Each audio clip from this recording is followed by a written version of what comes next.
Okay, this might take a little bit, and I'm doing a different recording than last time, because last time was with, I believe, 2 cameras. Droid with a heart. Here's proof. This is Star Wars Myths and Fables by George Mann. This is the second chapter called Droid with a Heart. I already read the first chapter. Here is the first photo. Okay.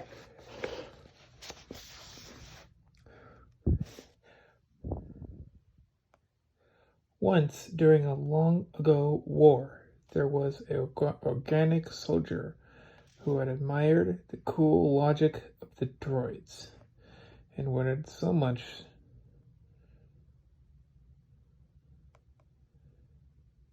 to mirror their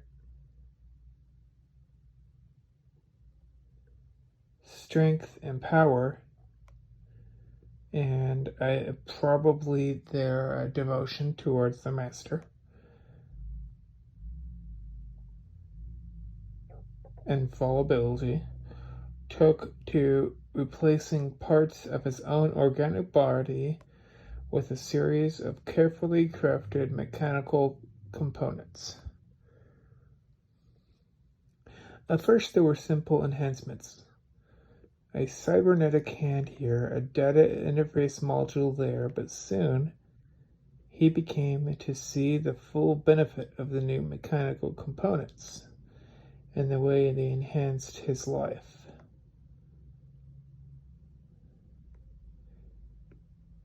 This was particularly true in battle, where the removal of nerve endings and easily damaged limbs meant he could take on even the most fearsome opponent without fear of pain or wounds.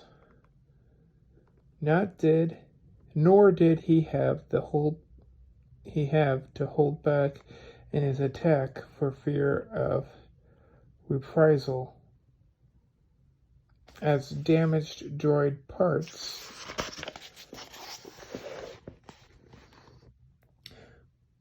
could be easily repaired and replaced, and new components offered significant enhancements over the previous form.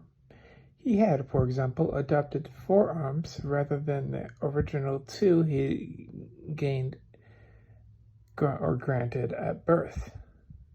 Victory in battle led to further modifications, and in the time the soldier became utterly obsessed with the notion that he might eventually replace nearly all of his weak genetic material and thus transform himself almost completely into a droid. In such a way, he believed he might enjoy benefits of both organic and inorganic. All the strengths and vitality of a droid were all cunning, passion, and capability for emotion of an organic life form. The soldier would strive to become the droid in a body where remaining organic creature at heart and mind. So the soldier continued in that fashion, and through the course of many years and many battles,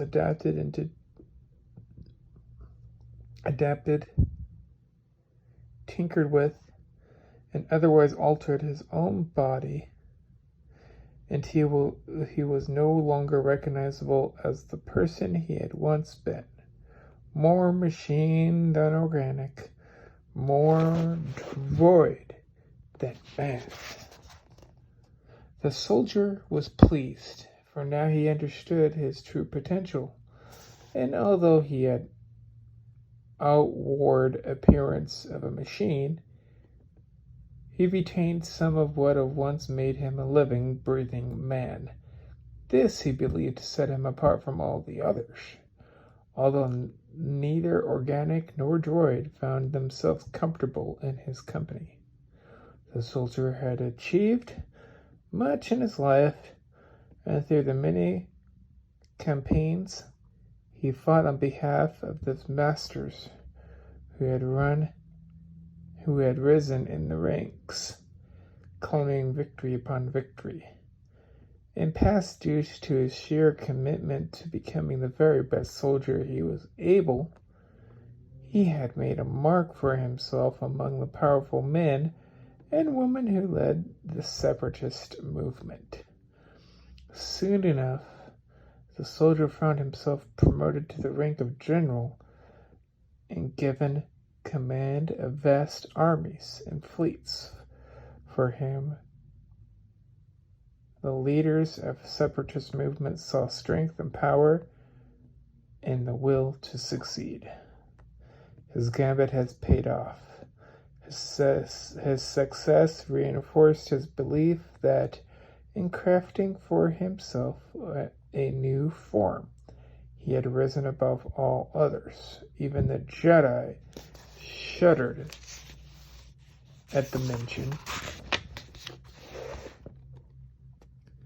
of his name and feared joining him in battle, as none could match his sheer relentlessness and determination. Yet, despite his marital success, the general remained unhappy.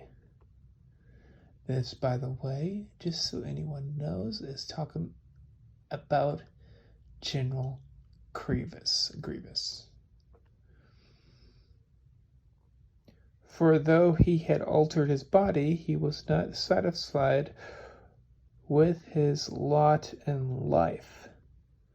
In truth, he would never find peace or completion in the continued modification of his form, for deep down he sought escape, and no matter how much he might change what he was, he could never really change who he was.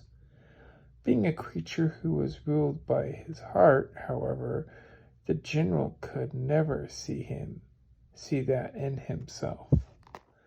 Thus, the general, who would be a droid, was a tormented soul. And he expressed torment by the only means he knew how: violence. The more the general altered his body, the angrier and more vindictive he became, lashing out at those he provoked a weak, often destroying the droids placed under his care and leadership, for in some ways it reminded him of his own weakness. The general could not see the similarities between himself and those he bullied, believing he was not like the droids at all, that he was stronger, better, of his own organic heart. So it came to be that during the days of the Great War between Republic and the Separatists, the general was charged with, by his superiors, with a most important task. He was to travel to the distant frigid world of Almas, to deploy his vast army of droids to assault that would destroy a strategic stronghold of his enemy. It was to be a dangerous and difficult operation, for the terrain was formed of frozen bergs of ammonia amidst vast, untouchable swatches of icy tundra. The general, however, had a distinct advantage over the enemy forces, as droids do not suffer from the cold like organic soldiers, and thus his armies were better equipped to face the difficult terrain. The separatist leaders knew that the general could be trusted to deliver on such a crucial mission, for his record was near unblemished, and he was highly renowned for his tactical insight. All were assured of his victory.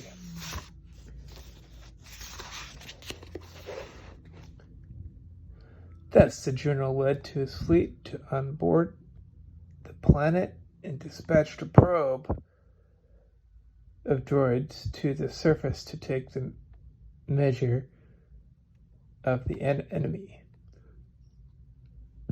There, he discovered a large Republic army had been deployed in anticipation of the impending attack, along with scores of great war machines and armaments. The Republic was not to be underestimated, for it, too, had great strategists and cunning generals. Despite the organic nature of its army, its members were resilient and had provided their mettle against the general's forces on many prior occasions. Yet the general also spotted a weakness in the enemy's defense, for they had not anticipated of an approach from the west, where the icy tundra gave way to turbulent flows and fast-moving tributaries, and where even the probe droids succumbed to the icy storms, treacherous aroma vents, and alien beasts that lived in the murky, poisonous depths.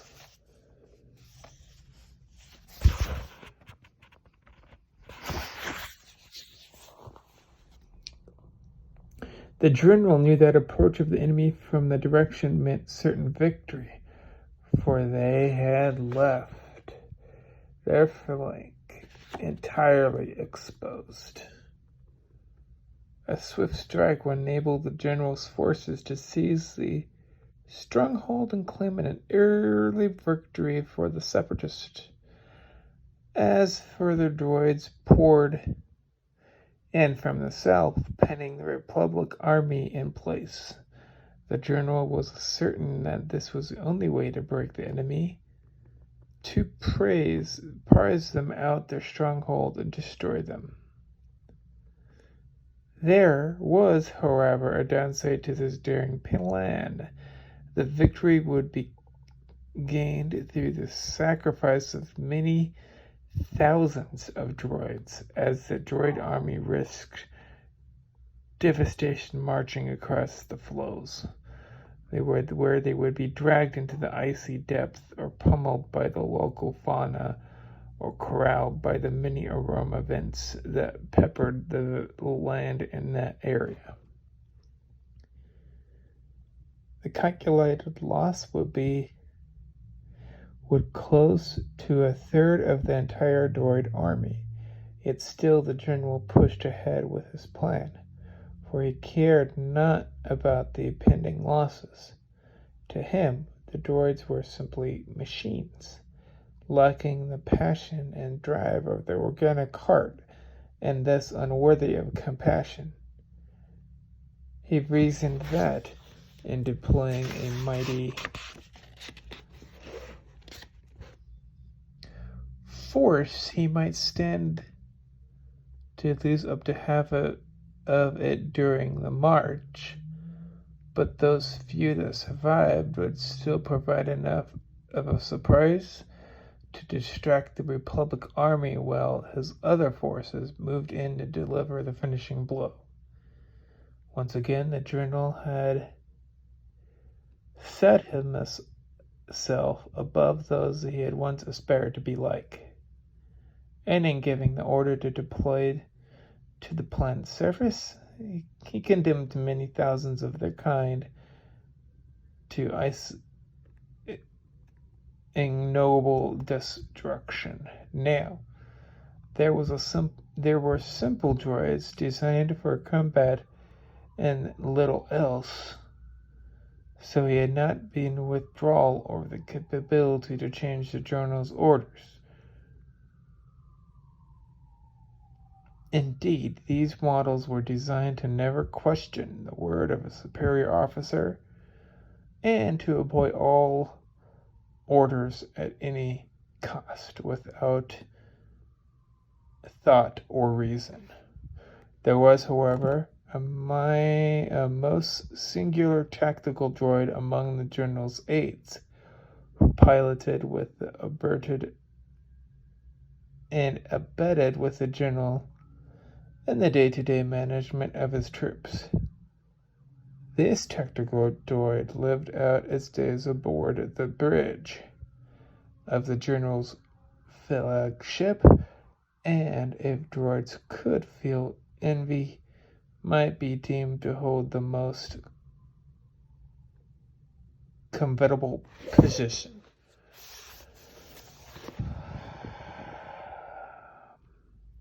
The tactical droid had, however, grown tired of the general's persistent bullying of the other droids on the bridge, for this droid had many times stood witness and in silence as the general tore through his droid crew, igniting his blades of light to dissipate the underway of breaking the serratos over his knee. At times he had even wrenched heads free of their sockets before casting the unwanted appendages away with a ferocious roar. He carried on in such a fashion each and every day, taking out his frustration on those around him until the entire bridge was littered with the remains of previous ship's crew. Droids quaked at the thought of operating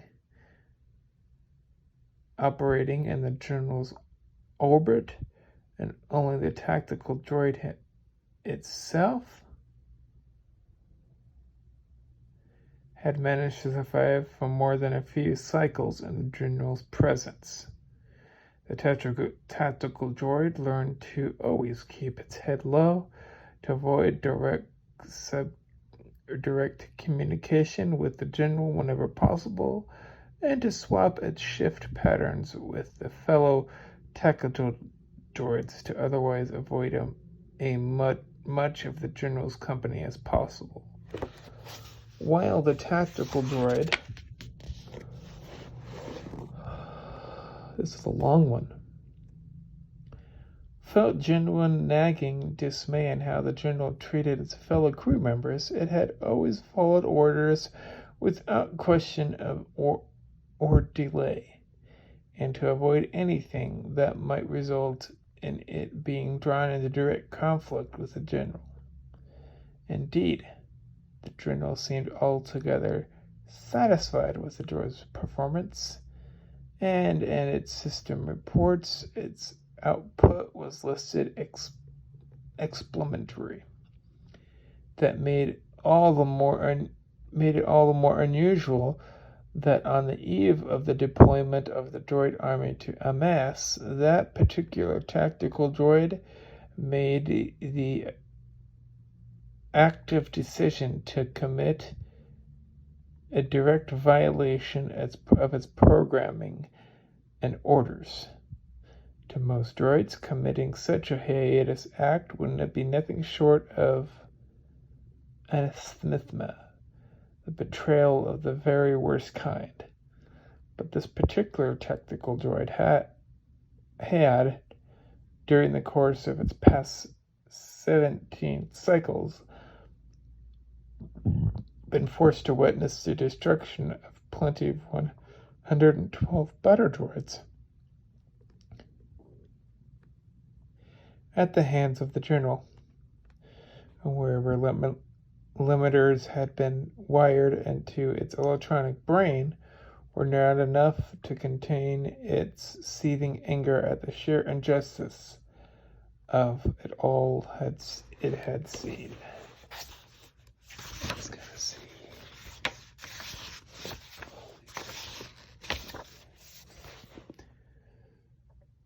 Tactically, the droid knew that the plan derived by the general was sound. Not only was the most likely path of victory, but the only one.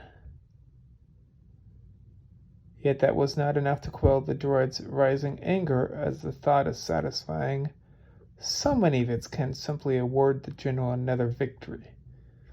Others were one thing. Orders were one thing, but this was a matter of principle. Surely the price of victory was too high. Tactical droid could not simply stand by and watch so many other droids marched into the jaws of destruction, let alone be one that executed the order. It considered this for a whole 6 seconds, running various simulations and models that attempted to discern a new alternative course of action and reason them victorious or outcomes. None of them ended well, but there were those that minimized the damage. Thus, when the final order was given, the tactical droid chose to intercede and, clear to the knowledge of what would happen to it when the general discovered its betrayal, altered the binary code of the orders being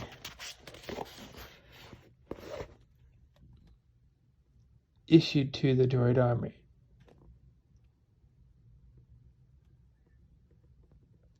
Substituting altogether different deployment zone on a stable ice field over a day's march from the enemy's stronghold. Busily engaged in arrangements for the deployment of the second droid force to the south of the Republic stronghold, and not anticipating that his order might be challenged or disobeyed, the general paid no heed as the troop carriers disembarked for the planet below. Soon the droid army had been fully deployed and slowly marching across the frozen tundra towards the enemy position. All reports from the surface confirmed that the battalion had been delivered as planned and was following its orders to the digit. Satisfied with the knowledge that this plan was nearly guaranteed to work, the general gave the command to commit the second force to the attack that would pin the enemy between the two droid armies, and more ships made landfall on the surface, disgorging the additional droids into the frozen wastes.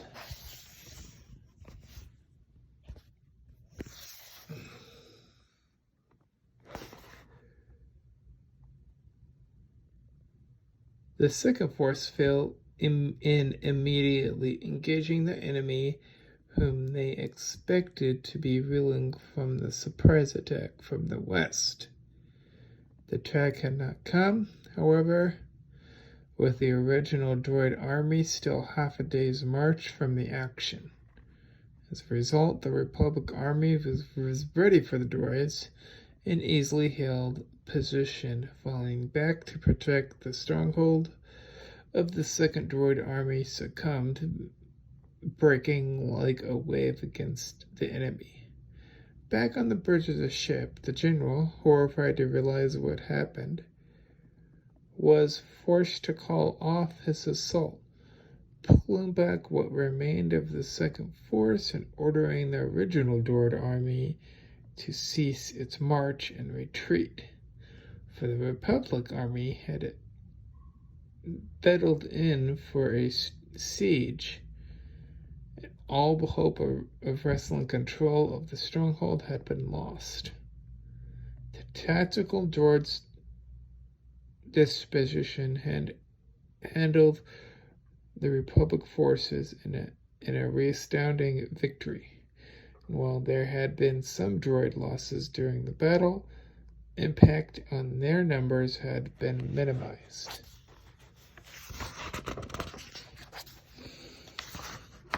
Okay, I'll agree to that. Just getting a little tired. The general was forced to admit his defeat. His first major failure to his masters, and his shame was a greater one than any that could inflicted upon his mechanized body with a weapon. Okay, I'm moving my hand again.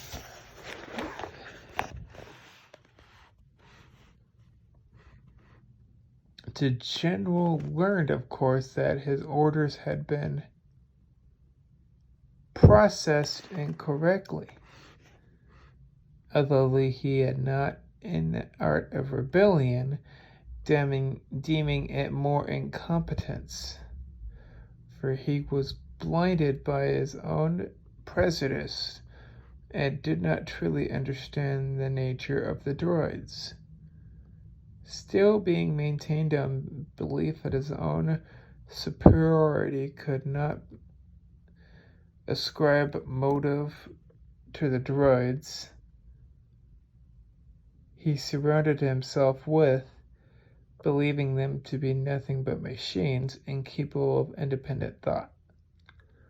The general sought out the tactical droid and, bellowing in righteous fury in a full view of its fellow crew members, he cut it into pieces with his flickering blades of light, so that there was nothing left but a series of glowing, smoldering hunks of metal.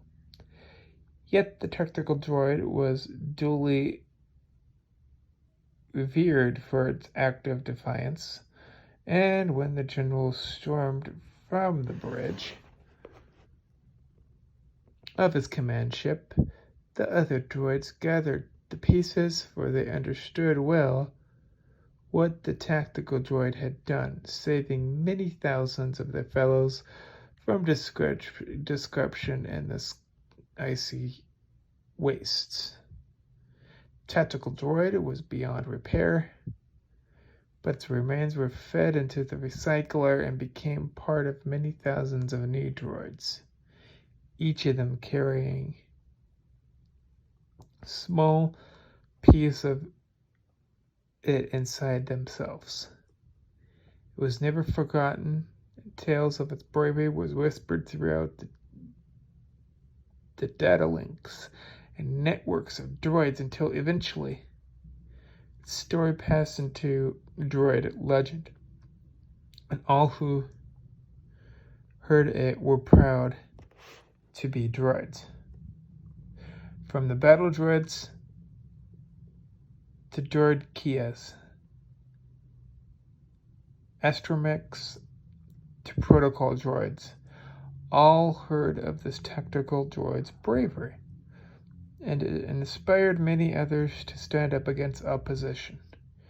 In due course, the tactical droid came to be celebrated in the honor rolls of the Republic as a fallen soldier that had shown great compassion for its comrades, even though, unlike the general who had forever aspired to be like it, it had never